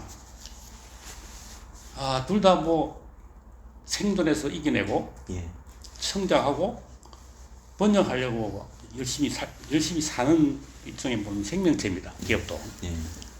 그래서 기업도 이제 법인체라고 그러죠. 법적 인격체라고 예. 그러죠. 법적인. 예.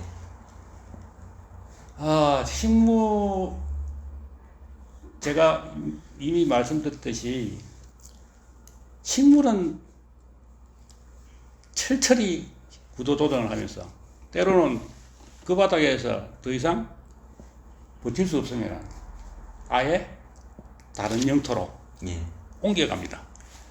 그것도 스스로 움직일 수 없는, 스스로 몸단속을 할 수도 없는 식물이 그렇게 합니다. 그런데 마음대로 뛰어다니고 마음대로 움직이고 할 수 있는 인간이 기업을 경영할 때는 왜 이렇게 둔한지 모르겠어요.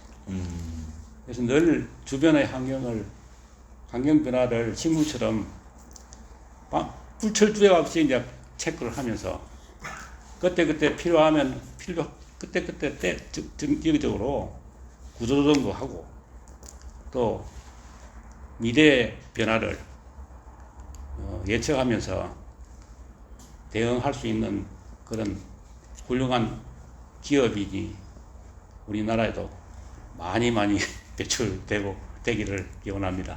감사합니다.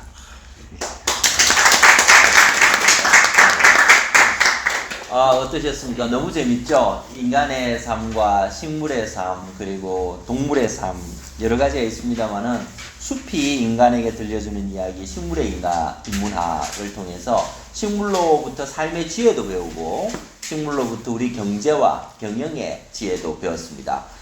지금까지 정말 긴 시간이었습니다만 쑥 지나게 이제 말씀을 해주신 우리 박중환 저자님 정말 감사드립니다. 죄송합니다. 예, 늘 건강하시고 다음 책 숲의 인문학 기대하고 있겠습니다. 네, 감사합니다. 지금까지 소평가 서진영이었습니다. 다음 영상에서 뵙도록 하겠습니다. 감사합니다.